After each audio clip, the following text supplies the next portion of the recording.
Hello, I'm Travis Egan, my mortgage guy, VA home loan consultant. And today on Local Business Spotlight, I'm here with Jason Glebe.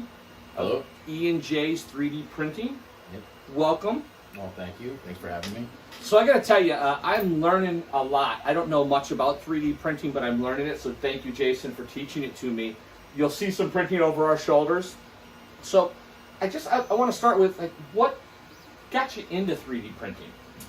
So I was retiring from the Army and needed a job, and I got tired of being somebody else's nug. I got tired of working for other people and doing what they wanted to do. So I just wanted to do what I wanted to do, and so there wasn't any other 3D printer in town. It was my hobby at the time, just something I did for myself, and I figured why not just start my own company and do it for other people, and the rest, as they say, is history. Well, it's super cool. I mean, you can't see all the printers. He's got like 4 or 5 printers going. So it's maybe you'll hear it in the background. It's super cool. I've never seen how it worked or what the materials that were used are. It's pretty awesome. Oh, thanks. It's surprisingly a simple machine. It's essentially a robot. It all it does is it takes a filament of a string of plastic, and it melts it into a nozzle, and it's a Cartesian, or not, it's a coordinate system, and the computer tells the coordinates, or tells what coordinate the nozzle needs to be at. So it's very simple. It's just when you start doing more, adding more to it to make whatever you want, that's when it becomes complex. But well, I think it's more complex than you're giving it credit. Like, I think because it's your hobby, you're good at it. Like, to me, the idea of coordinates and all that makes my brain hurt. Like, I'm not gonna lie to you. okay. But I did want to ask you. I know one of the things we've talked about in the past about your business is it's not just the printing. You also help with like the design and like helping like map the coordinates. Yeah. So CAD is obviously a large part of what we do, and computer assisted design is what CAD stands for. And there's tons of programs for it, and that is a big part of it. That a customer may come to you with a certain need that needs to be filled that isn't being filled elsewhere. Like I had one lady, she wanted an adapter for her knitting machine to be able to hook it up to her sewing machine. So instead of having to crank the knitting machine by hand, she could use the foot pedal for the sewing machine. How cool is that? Yeah, exactly. So all I needed was the dimensions of what she needed, and I was able to create something for her in a CAD program. And so you effectively like engineered a product that didn't exist. Yeah, pretty much. That's very cool. Yeah, no, and that's the best part about this. It's what do you need that's hard to get, and that's the bottom line of 3D. Within reason, right? Like, whoa. You're not going to 3D print a 700-foot yacht. If you pay me enough money, I'll print it for you. It'll take a while. Fair enough.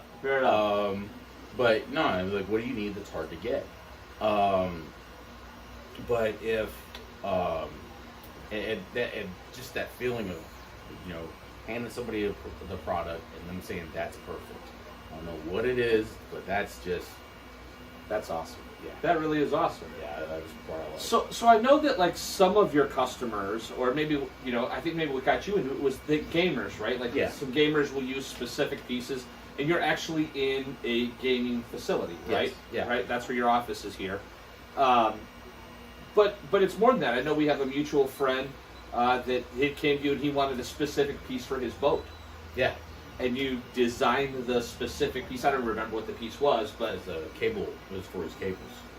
And so now all of a sudden that's a whole nother opportunity for you. Yeah, and it's not so. And I think that's part of the problem is that, and that's why like I'm starting to sell filament. I'm starting to sell printers themselves because I want to show people that you can do it too, and that you being able to solve your own problems. That's where it sounds like I'm trying to put myself out of business, but no, I don't think so, because I think the design piece and being able to take that software or that design, apply it into the software, And then I think of it like this: like when I was a kid, we didn't have like faxes and scanners in our home. Mm-hmm. Very few people don't. I mean, their phones nowadays are scanners and that stuff. But like I have a printer, a scanner, a fax, a copy, all at my house.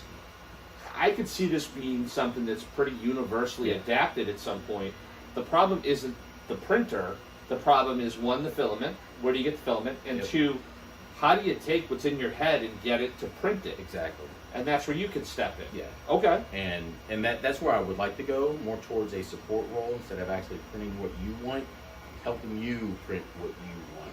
And then that way, when you say that's perfect, it's because it's something that you did rather than something that I did. And you could just assist them with the design and the CAD work. Yeah. Okay. And that's where I'd like to go. Obviously, we're not there yet, but I think that part of the it's not necessarily a stigma. Part of the perception is that it's for gamers, for guys who like little models or whatever.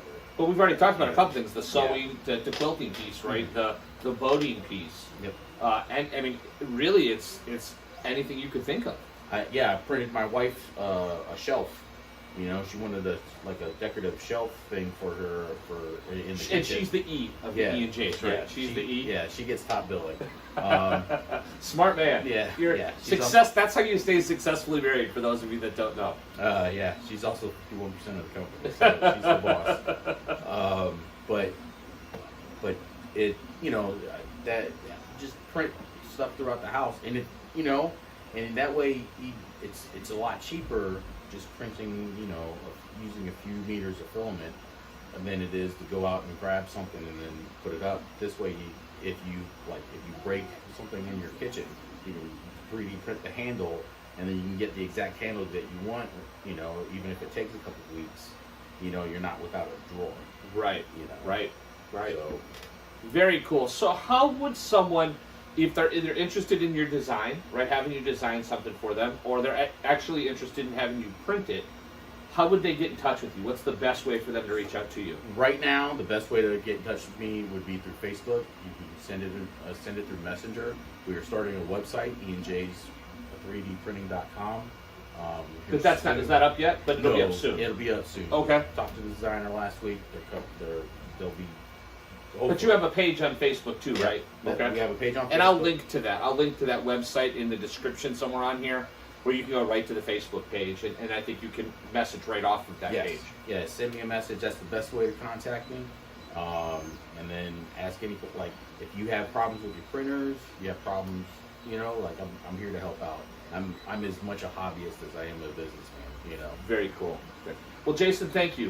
Hey, thank you for having such a cool business here in the Clarksville area. Thank you for being a veteran-owned business. Obviously, as a vet myself, that's something that is important to me.